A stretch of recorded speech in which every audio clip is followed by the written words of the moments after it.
Continuing to work on this old rototiller, what will be next? I think I'm going to tackle those handlebars over there. First thing to do is just get these bolts off right here, and that'll allow me to take the handlebars completely off. So let me get those loosened and off, and we'll bring it back in.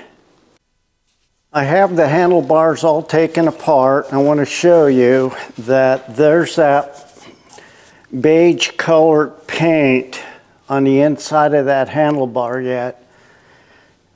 So I'm on to the right color, at least for that. Now the next obstacle is to get these grips off without destroying them. What I'm going to do is take them over to the sink and put hot water on it, see if that loosens it up a little bit. It was quite a job, but I got them off. I scarred them up just a little bit. I'll take a little scuff rag and clean it up, and it should be okay. I discovered something else too. My white may be off just a little because this is a lot whiter under here than what I'm making the overall white on the equipment. But I'm going to leave it like that. So I have three main components to this. Here's the handlebars and two of these, which went down to the machine. Then I have this, which shouldn't take too long.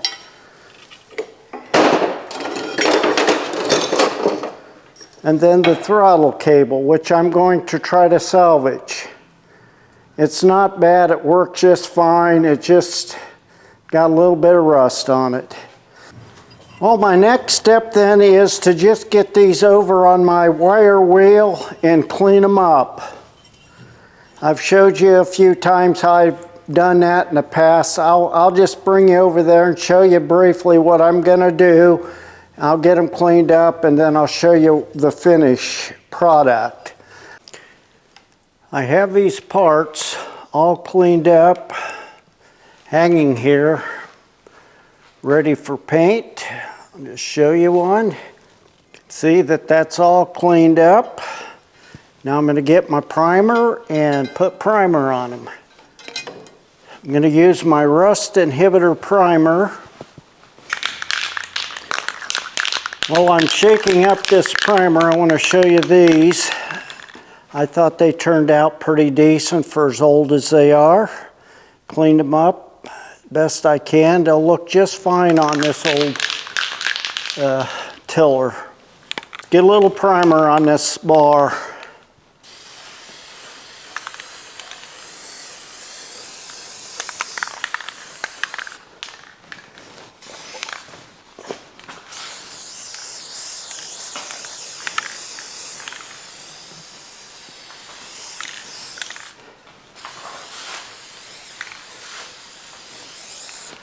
Okay, we'll let that set a little bit and dry, and I will go ahead and get the rest of this, and I'll show you the finish when I get done. I got all those parts primed, including the smaller parts over on that bench. I know you can't see them that well, but that's fine. They're all primed black. We're going to let that dry. I'm going to give them one more coat, and then we'll start with the finish. I have all those parts painted, and they are drying. I had to open my doors a little bit to get the air flowing through here. But we'll just let them set, and once they dry, we'll assemble that part of it and have it ready to go like the rest of it. They actually turned out pretty good. You can see that the color on it is really nice. I'm here in my shop again, looking at some of the parts that I have completed on this handle that I'm working on, and I want to show them to you. You can see that down there. This looks really nice. There may be a little touch up on all of this stuff, but I want to also bring in and show you this right here. I went ahead and took one of the twines apart on the rototiller, and I'm just going to see how my rust neutralizer takes care of that. This is the product that I use, Skyco. It's can buy it at most hardware stores. You can get this off of Amazon as well. I'll leave a link there. It's an affiliate link. I do make just a little bit of a percentage off of this, but it costs you no more. Switching gears, I'm going to go at it and remove these bolts here and take this loose stuff off the back end. And I'm going to go ahead and get that all cleaned up also, and so I can get my handles all back in place and ready to go. Then what that would leave is this main body and then all of this. Let's get this bolt off right here. That ran right out. Now this one, and that ran right out. See if we can't set this over. Boy, that's still got some weight to it. We'll get this hammer right here and tap them out of there.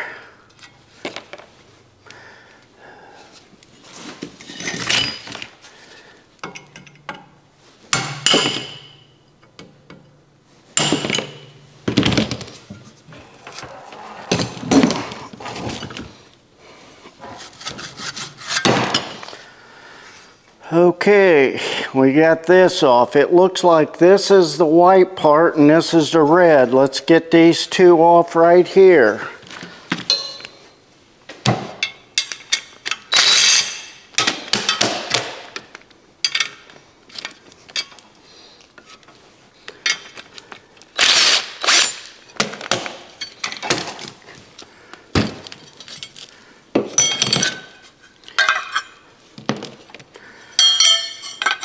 Next step is to get these all cleaned up, primed and painted. We're going to start here again with my grinder. I don't have my gloves on, so I'm not going to do much. I just want to show you the process again.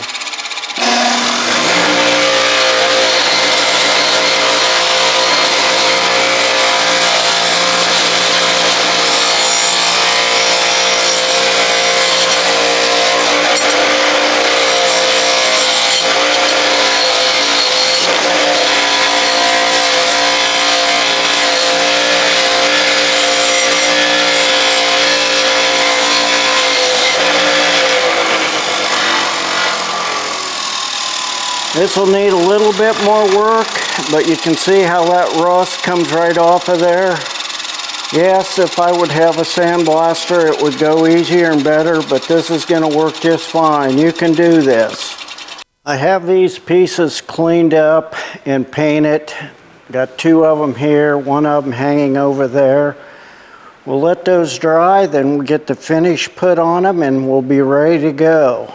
Probably have to let them set a while before we could actually do any assembling. You can see here in the background, got those two pieces painted. Now all I need to do is let those dry and we can get started on another section. Every now and then in my restoration process, repairing restorations, I think of a life lesson that I've learned and how it has helped me over the years. That life lesson has to come in listening. A good listener goes a long way to helping others with their issues.